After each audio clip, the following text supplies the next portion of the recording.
como hemos mencionado antes, vamos a irnos a Filipenses capítulo 1, vamos a leer esos versículos del 18 al 20. El 18 fue el versículo en el que terminamos la semana pasada, pero ya sabéis que los versículos no estaban, digo la separación de los versículos no estaban hechos desde un comienzo, es decir, el apóstol Pablo no lo dividió en versículos, sino que eso se hizo siglos y siglos después, y bueno, se hizo de una forma imperfecta. Fue con todo el corazón del mundo, pero se hizo de una forma imperfecta, porque, como sabéis, el griego se escribía todo junto, sin espacios, sin comas, sin puntos, sin párrafos, todo. Era una locura, así que los traductores tienen que, a través de mucho estudio y mucha formación, saber dónde se separan las cosas. Y el versículo 18 tendría que haber terminado en la última coma, donde dice, y en esto me gozo, y luego continúa seguramente con otro pensamiento. Pero vamos a leer todo el 18 y también hasta el versículo número 20. Lo vamos a hacer además todos juntos. Lo tenemos ahí, lo podemos leer en las Biblias que tenemos en mano. Dice así la palabra, todos juntos, que pues, que no obstante, de todas maneras, o por pretexto o por verdad, Cristo es anunciado, y en esto me gozo y me gozaré aún, porque sé que por vuestra oración y la suministración del Espíritu de Jesucristo, esto resultará en mi liberación, conforme a mi anhelo y esperanza de que en nada seré avergonzado, antes bien, con toda confianza, como siempre, ahora también será magnificado Cristo en mi cuerpo, o por vida o por muerte. Bueno, Pablo sigue con su fórum, sigue con la situación en la que estaba en Roma. Todos ya recordamos un poquito, vamos a hacer un recuerdo para refrescar el mensaje de la semana pasada. Pablo estaba feliz, estaba contento, aquí vuelve otra vez a hablar de gozo, se goza antes también por las respuestas que tenían los filipenses. Dice el versículo 5 que por vuestra comunión en el Evangelio desde el primer día hasta ahora. Y dice que estaba convencido de que el que comenzó la buena obra, que la va a perfeccionar hasta el final. Ese tiempo de madurez y de enfoque los filipenses lo estaban experimentando y estaban creciendo. Y también estaba hablando, por ejemplo, también el versículo 12, otro versículo clave de la semana pasada, que dice, quiero que sepáis, hermanos, que las cosas que me han sucedido han redundado más bien para el progreso del Evangelio, que era el título de la semana pasada, el progreso del Evangelio. En otras palabras, está diciendo que los problemas eran una respuesta, que lo que importaba era Cristo y predicar a Cristo.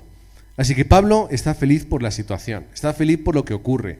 Como dice en el versículo 18, me gozo en que de una forma u otra el Evangelio se predica, de que este mensaje está llegando a todos los lugares. Y termina diciendo, y me gozaré aún. Pero la pregunta aquí es, ¿por qué te vas a gozar aún? ¿En qué? Ya sabemos por lo que lo has dicho anteriormente, pero a partir de ahora, ¿en qué te vas a gozar? Pues ahí es donde llega otro pensamiento que Pablo va a transmitir, que vamos a ver hoy y la semana que viene, a través de esta pregunta, ¿de qué se va a gozar aún? Pues vamos a repetir estos textos, pero lo vamos a hacer en otras palabras. Lo que Pablo quiere decir, porque a veces Pablo escribe un poco raro, dice que todo lo que está ocurriendo va a tener un destino y va a tener un resultado, que es la salvación o la liberación, como dice Reina Valera. Posiblemente tenga una perspectiva en doble sentido. Está hablando de una salvación final, pero en ese contexto también estaba enfocado a lo que iba a ocurrir en ese juicio que él iba a tener. Y eso era gracias a ¿qué? A las oraciones y al suministro del Espíritu. Y que en ese juicio, ¿qué iba a ocurrir? Que no iba a ser avergonzado, sino que iba de una forma valiente a vivir o a morir por causa de la gloria de Cristo. Esto es lo que viene a decir el apóstol Pablo. ¿Qué cosas que son importantes encontramos aquí? En primer lugar, versículo 19, ¿qué es lo que los filipenses hacen? Pues no podían hacer mucho. Una de las pocas cosas que podían hacer era la oración. Pero Pablo, para él, esa oración de los filipenses era la gran respuesta. Era lo que necesitaba por parte de ellos, que ellos estuviesen orando. Pablo no era tonto, es decir, él comprendía cuál era su situación perfectamente, era consciente de lo que sucedía. Podía ser condenado a muerte, podía morir Pablo en poco tiempo, podía acabar muerto como Jesucristo de una forma o de otra, lo acabaría siendo pero en otro tiempo.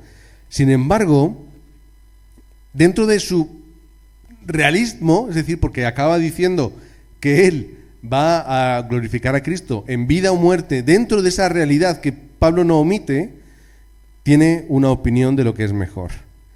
Él tiene su perspectiva. ¿Qué es mejor en esta situación? Tiene un anhelo y tiene una esperanza, como dice al principio del versículo 20. Lo vamos a ver un poquito más después. Y sobre todo, y lo veremos la semana que viene. Pero él sabe qué es lo que sería mejor y bueno para él. Él lo que hace es disfrutar de la oración de la iglesia. Y cuando la iglesia se une para orar, hay una respuesta. Y hay un poder espiritual. Y él se lo reconoce. Vosotros estáis obrando como si estuvierais aquí conmigo, pero únicamente a través de las oraciones. Tienen un efecto. Dice la palabra que la oración del justo tiene poder. Santiago 5:16. ¿Qué es lo que nos dice Santiago? Confesaos los unos a los otros los pecados, orad los unos por los otros para que sean sanados, porque la oración del justo es poderosa y eficaz. Leído en la Nueva Versión Internacional. La oración del justo tiene poder y Pablo necesita esa respuesta. Pablo necesita ese poder porque va a estar o se va a presentar ante una de las situaciones más difíciles y más complicadas de su vida. Uno de los momentos más exigentes. Y necesita eso. Necesita el poder espiritual que viene a través de la oración.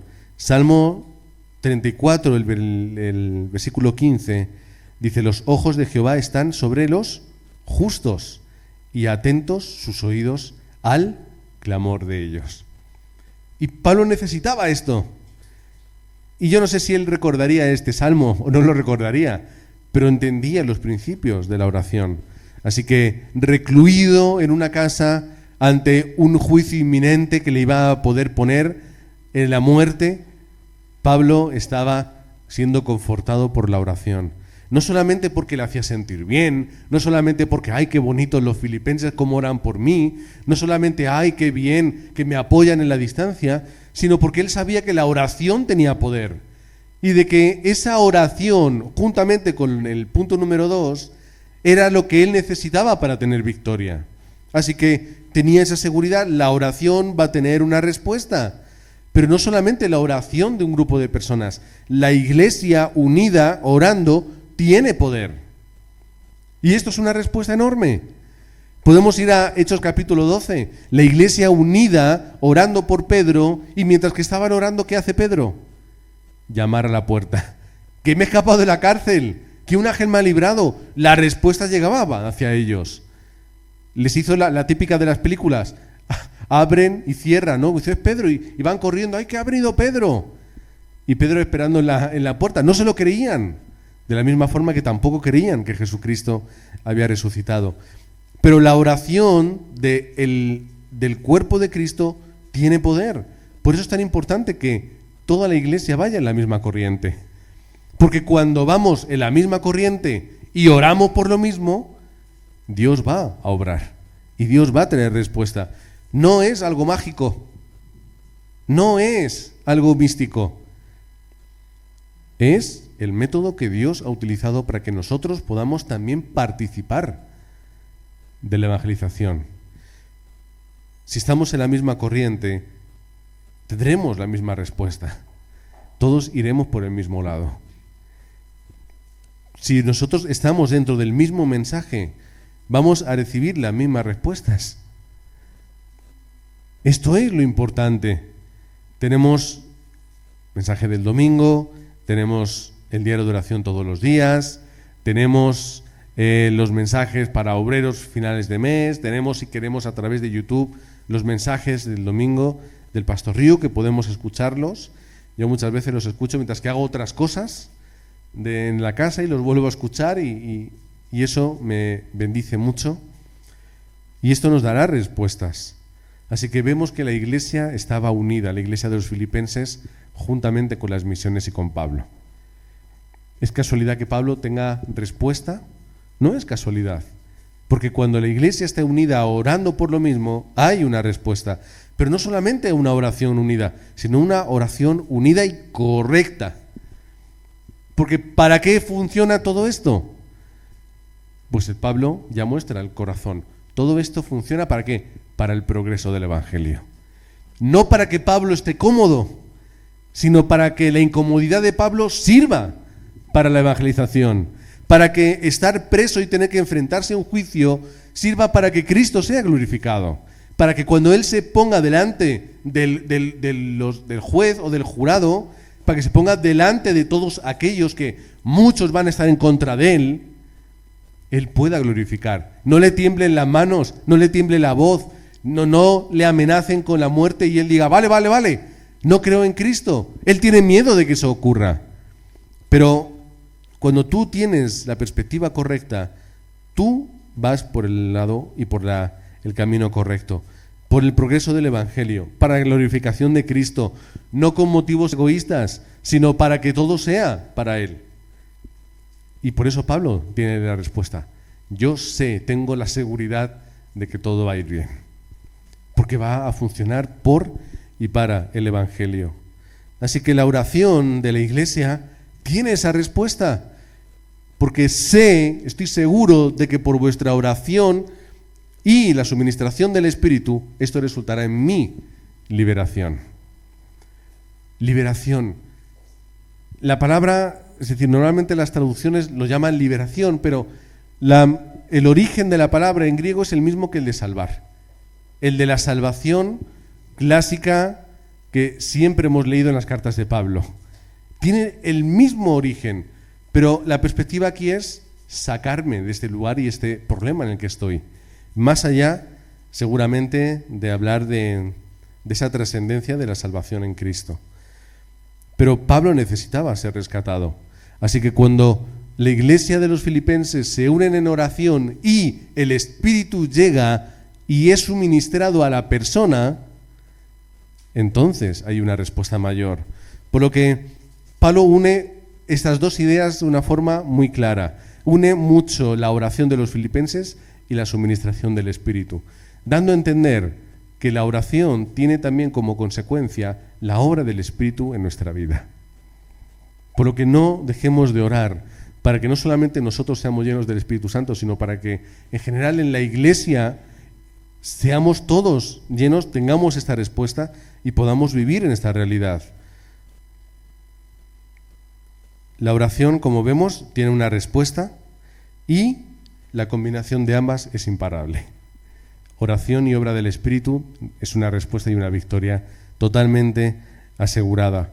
Es la clave para tener la respuesta. La oración correcta y la obra del Espíritu que nosotros tenemos que tener. ¿A qué nos recuerda esto? ¿A Pentecostés?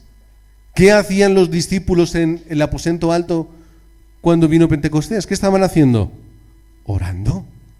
¿Para qué? Para que llegase la promesa. Y cuando llega la promesa, ¿qué reciben? El poder del Espíritu para ir y hacer la evangelización del mundo. Ahora, hay gente que se dedica mucho tiempo pero ¿qué estaban haciendo? ¿Hablaban en otras lenguas? ¿Era algo espiritual que creí que ellos hablaban y los otros entendían? Esto entonces es normativo, por lo que cuando Pablo abre la carta a los Corintios y habla de lenguas, ¿eran lenguas reales o son lenguas angelicales? ¿O qué se refiere a eso? ¿Es una hipérbole? Y la gente dedica horas y dedica mucho tiempo en su vida en hablar y en teorizar sobre todo esto. Y es importante entender las cosas y ordenarlas. Pero muchas veces la gente teoriza mucho, pero no experimenta nada. Como yo siempre digo, yo no necesito hablar en lenguas para ser lleno del Espíritu Santo. Yo no necesito hablar en lenguas o que ahora mismo yo me quite la chaqueta, os la tire a la cara y os caigáis, no por por el sudor o por el olor, sino por la unción del Espíritu. ¿Os imagináis que me dedico ahora a hacer esto? Y diréis, ahora mira, el pastor está lleno del Espíritu Santo, tiene calor, pero está lleno del Espíritu Santo. ¿Pero qué es lo que estoy diciendo? Que cuando yo soy lleno del Espíritu, no necesito hacer ese tipo de cosas, lo que necesito es vencer mi debilidad y mi capacidad. Por eso me dejo la chaqueta puesta y sigo predicando, porque lo importante al ser lleno del Espíritu Santo es poder hacer lo que Pablo va a hacer, que es enfrentarse a un problema sabiendo qué es lo que está ocurriendo y que, o pase lo que pase, todo va a ser para la gloria de Dios, que Él tiene que dar su vida para el Evangelio. Ahora, ¿por qué? Volvemos a repetir, ¿por qué yo necesito el suministro del Espíritu? ¿Por qué yo necesito que llegue y el Espíritu a mi vida? Necesito que llegue a mi vida porque yo soy débil. Eso es lo importante. El Espíritu no llega para hacer un show en la iglesia. Que si llega, llega. Y si hay, que si el Espíritu Santo obra, obra. Y lo hace de muchas formas. Pero lo que importa aquí es que yo, siendo débil, cuando soy suministrado por el Espíritu, soy fuerte. Pablo iba a ser acusado, su vida estaba en juego, ya hemos hablado de este contexto y esta situación, pero hay que remarcarlo, porque cuando Pablo está enfrentándose a este problema, necesita eso. Y es lo que dice, tengo la seguridad, porque con vuestras oraciones y cómo yo siento que el Espíritu llega a mi vida, esto no hay otra forma que llegar a no ser una respuesta. Pablo está experimentando que en medio de la fragilidad, del miedo y la inseguridad y todo lo que pudiese ocurrir y estar en la mente de Pablo, él estaba siendo lleno del Espíritu. Por eso él puede actuar como actúa. No os imaginéis a Pablo orando constantemente todos los días, se levanta y ora, hace un poco de ejercicio, ora, come y ora, así, porque es que a lo que me voy a enfrentar necesita que yo esté orando constantemente, por lo que Pablo estaba así. Pero el problema no solamente estaba en la vida de Pablo, porque repito, a Pablo su vida le importaba muy poquito, muy poquito. ¿Cuál era? ¿Qué es lo que estaba en juego? Estaba el Evangelio en juego. Porque de alguna forma él representaba a Cristo y al Evangelio y a sus discípulos. Si Pablo en ese momento le tiembla la voz, la pierna y comete un error, todo podía irse al traste. Si Pablo, que es uno de los grandes representantes de Cristo, él llega a negar a Cristo, ¿qué sucede? Pablo estaba en este punto. Lo que él quería, que Cristo se glorifique, que yo no sea avergonzado en este tiempo y que yo pueda mantenerme firme. Y si tengo que predicar, predicaré. Y si me tienen que matar, que me maten.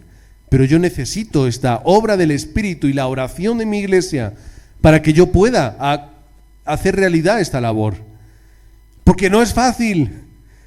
Y si Pablo está tomándose el tiempo para escribir esto en una carta, era porque para él era muy importante dar a entender esto.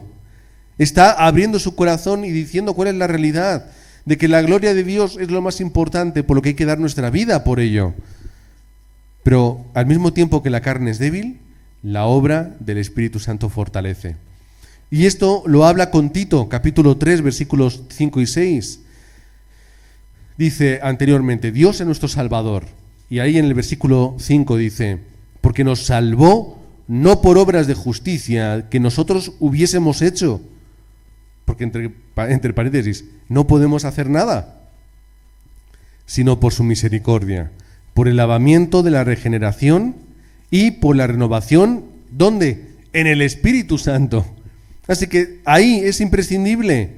Y ese Espíritu Santo, versículo 6, derramó fue suministrado en nosotros abundantemente por Jesucristo. ¿Qué es lo que nos dice? Juan capítulo 14, os voy a enviar en mi nombre al Consolador, para que esté en vosotros, para que os enseñe, para que os consuele, para que esté a vuestro lado todos los días. Gálatas 3:20, templo del Espíritu Santo. Así que Pablo ya a Timoteo le dice cuál es la clave: que el Espíritu Santo sea derramado a través de Cristo en nuestras vidas y nos fortalezca, porque en la carne somos débiles, y nos renueva. O Romanos 8:26, versículos que ya hemos mencionado anteriormente y vamos a seguir haciendo. Dice que en nuestra debilidad el Espíritu acude a ayudarnos. Pablo está clamando esto. Está diciendo: Señor, cumple tu promesa. Señor, necesito la ayuda del Espíritu porque yo soy débil. Dice después: no sabemos qué pedir, pero el Espíritu dice que intercede por nosotros. Y hay veces donde no sabemos qué pedir o pedimos mal. Pero el mero hecho de abrir nuestro corazón y buscar a Dios ya es una oración. Por lo que hemos unido este versículo 19 en estos dos aspectos importantes: la oración y el suministro del Espíritu. Y esto resultará en mi liberación. ¿Cuál es el resultado de esto? Pues que Pablo va a glorificar a Cristo. Pablo no quiere ser avergonzado. Estaba encadenado, iba a estar en un momento difícil y complicado, su vida estaba en juego, pero también la gloria de Cristo. Él tenía que representar al Evangelio. Ahora, ¿cómo representase el Evangelio? Era cómo iba a quedar. Por lo que Pablo quiere ser un buen representante de Cristo. Y esta es nuestra vida. La vida nuestra es representar a Cristo.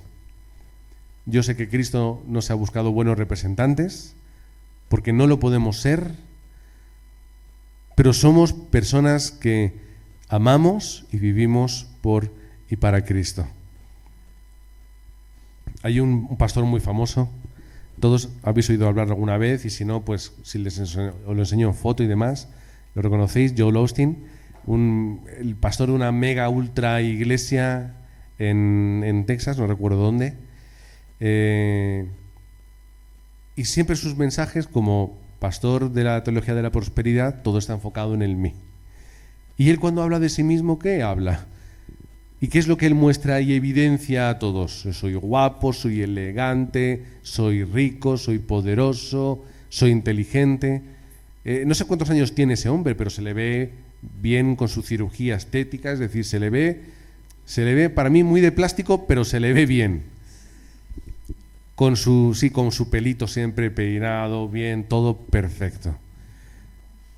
Todo perfecto. Sí, a ver, no es que tengamos que ir mal nosotros, pero lo que demuestra que es: yo soy grande, yo soy capaz. ¿Por qué? Porque es la teología de la prosperidad.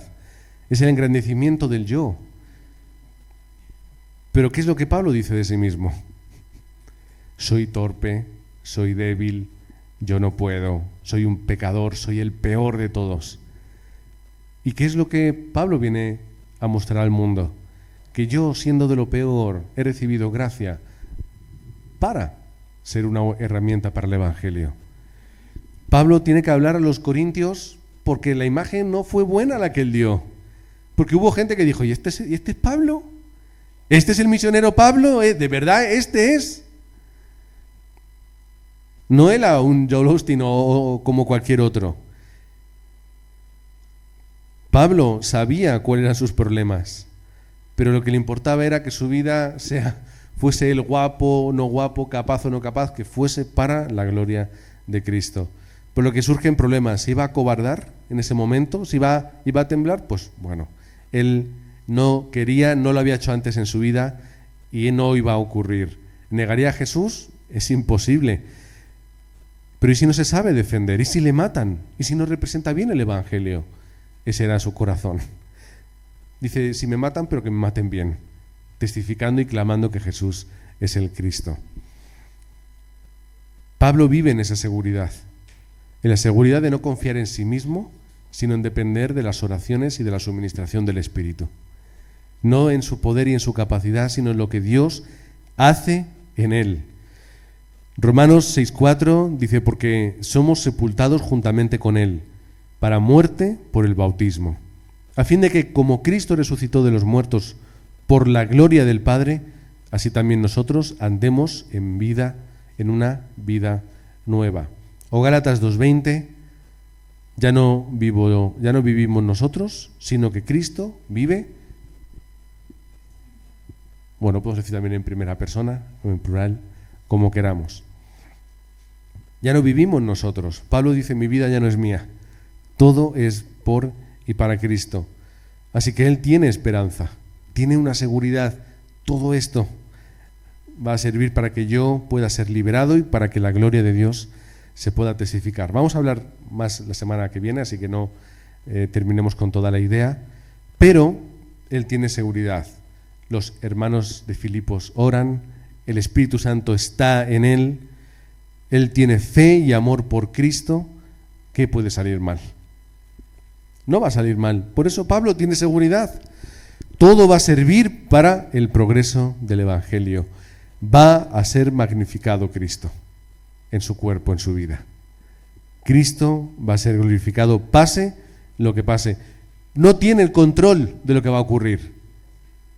Dios tiene todo el control.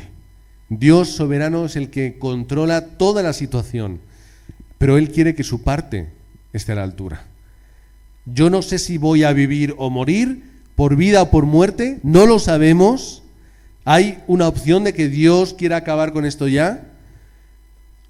Así que yo me preocupo de lo mío, que es de representar a Jesucristo. Ocurra lo que ocurra para la gloria de Dios. Y es en el Dios Trino que lo tenemos todo. Pablo está en estos versículos, está hablando de la soberanía de Dios, está hablando de Cristo, está hablando del suministro del Espíritu Santo. Toda la obra del Dios Trino obra y trabaja en nuestra vida y alrededor de nuestra vida. Y al final entendemos de que todo lo que tenemos es por y para la gloria de Dios. Vamos a terminar con esa conclusión de ver y entender y recordar el corazón de Pablo. Que el corazón de Pablo es lo que hace que Cristo sea magnificado. Porque conforme el corazón de Pablo, así fue su vida. Así son las respuestas que él tiene. Por lo que os bendigo en el nombre de Cristo, que tengáis también ese corazón de Pablo. El corazón de Pablo de que todo sea para la gloria de Dios. El corazón de Pablo para que Dios le utilice como una herramienta útil, y también vamos a estar entendiendo que la oración tiene poder y que la obra del Espíritu Santo es absoluta. Vamos a terminar orando todos juntos para que después podamos estar alabando al Señor, y nos despediremos hoy con esa canción. Pero antes vamos a orar. Padre, gracias porque en nuestras prisiones y en nuestros problemas tú estás a nuestro lado. Tú suministras a tu Espíritu para que podamos, Padre, superar nuestra debilidad e incapacidad, nuestra torpeza. Gracias, Padre, porque tu soberanía está al control de toda circunstancia y toda situación. Gracias, Padre, queremos darte porque tú nos has cambiado el corazón, pero te pedimos que sigas trabajando en él, que no vivamos esa vida dual de lunes a sábado y luego domingo como día especial, sino que todos los días sean día del Señor, sean el día de Cristo, sean el día de alabarte, de adorarte y reconocerte.